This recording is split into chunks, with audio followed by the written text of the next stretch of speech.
Hi, my name is Miguel Lim.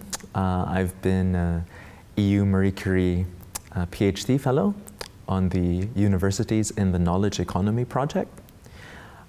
I've been working on the questions around the industry of global university rankings. I set out with some simple questions. I set out to find out who were really the people and the organizations behind these university rankings, which are very influential in the world, and a second question about what do they do. And I sought to build on those questions.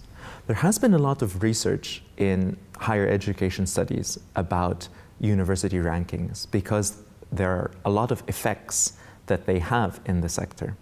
But none of these previous studies have really tried to address the question gathering data from within the ranking organizations.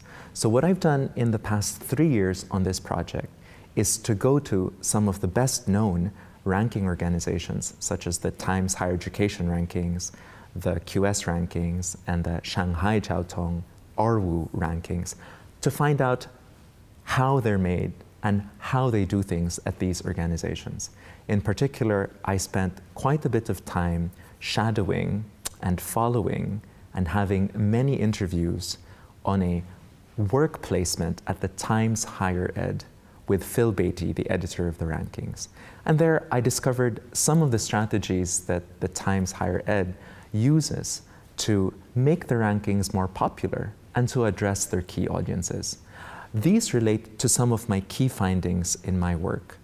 I like to think of the term weak expertise to capture this puzzle that I had about my PhD project, which was, why were rankings so influential, despite the fact that there are lots of people in higher education, academics, university managers, even a few students and others outside of university who were very concerned about their effects, about rankings' bad effects, and who resisted the influence of rankings.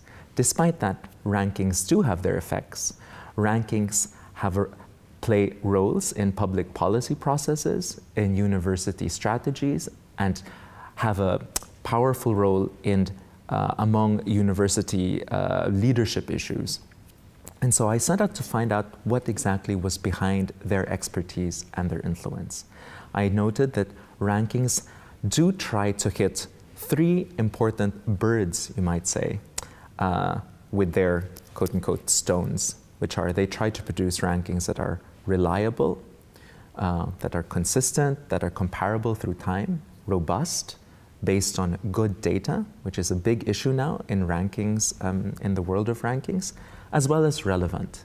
And I show how each of the rankings doesn't manage to hit all these birds quite as well with their stones. And that is one of the reasons why their influence is not complete, or their expertise in the sector is not complete. So they're weak experts who have nevertheless some influence.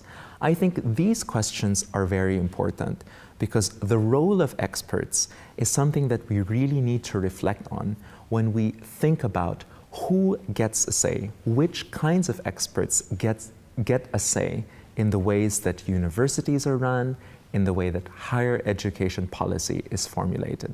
This is true not just in higher education, but in other areas, in other public policy areas.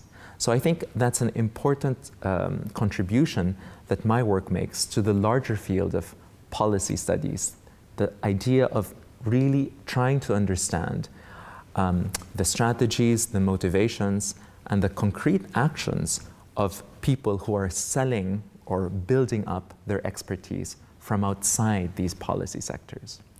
I've done this in my work on the UNIKE project, and I hope to continue this work in my next research projects. I'm moving on to a lectureship and a research post at the University of Manchester to work on education policy and international development.